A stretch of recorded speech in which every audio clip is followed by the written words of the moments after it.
સરકાર સંતાડવા માંગે છે કે ડીસાના ગોડાઉનમાં ગેરકાયદેસર રીતે ફટાકડાના ઉત્પાદન બદલ જે આગ લાગી અને 20 જેટલા નિર્દોષો માસૂમ બાળકો સહિત ખોવાયા, એનાથી લાજવાના બદલે આ નાલાયક સરકાર અને ભ્રષ્ટ તંત્ર, આ માતા મારી પાછળ બેઠી છે, એમને એમની મૃત્યુ પામનાર દીકરીનું મોં નથી જોવા દેતા.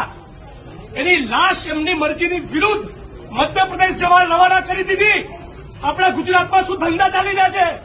એવું કયું પાપ છે કે બનાસકાંઠા જિલ્લા કલેક્ટર તંત્ર છુપાવવા માંગે છે? આ સવાલ પૂછવા માંગુ છું. આજે 8:24 કલેક્ટર મિહિર પટેલને મેં ફોન કર્યો છે કે મધ્યપ્રદેશના પીડિતો મને કહી રહ્યા છે કે અમે આવીને આઈડેન્ટિફાઈ ન કરીએ કે મારું સંતાન છે, અમારા સગાવાળા છે, ત્યાં સુધી કોઈની પણ બોડીને મધ્યપ્રદેશ રવાના ના કરતા, એ છતાં ડેડ બોડી મોકલી દીધી. કોની સૂચના હતી? કમલમની, ગાંધીનગરની કોની સૂચના હતી?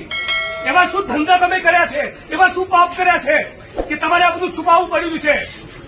જેણે પોતાનું સ્વજન ગુમાવ્યું, જેણે પોતાનો ભાઈ અને દીકરી ગુમાયા, એ પોતાના સ્વજનનું મુખ પણ ન જુએ, મર્યા બાદ પણ મોઢું ન જુએ. જે લોકો કાળી મજૂરી કરવા ગુજરાતમાં આવ્યા, ગુજરાત માટે, દેશ માટે જે લોકો ઉત્પાદન કરતા હોય, એમના શ્રમનું તો મૂલ્ય તમે ના સમજ્યા. મરી ગયા પછી આપણે લાશ જોવાનો તો આ કાયદાની વિરુદ્ધ છે. નજીકના નિયરેસ્ટ મેડિકલ ઓફિસર પાસે એનું પીએમ કરાવવું પડે, પરિવારજને આઈડેન્ટિફાઈ કરે, પછી પરિવાર પોતે બોડી રિસીવ કરે. અને મધ્યપ્રદેશની પોલીસે, મધ્યપ્રદેશના સરકારના માણસોએ અહીંયા ગુજરાતમાં આવીને દાપણ કરવાની શું જરૂર? બોડી એને મળવી જોઈએ એનું સ્વજન હોય. આ માં કહી રહી છે, માં ખોટું બોલી રહી છે?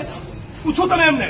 કોણ તું તમારું? આપને કોણ થા? इनका पोता बहू था, मेरी किरानी थी, मेरा पोता बहू था साथ में, मेरी बेटी भी थी, बेटी जब मैं 2 लाड़ी थी मेरी, वो ने मेरा सारा बूढ़ा पाटा क्या दिया मेरे को सरकार ने.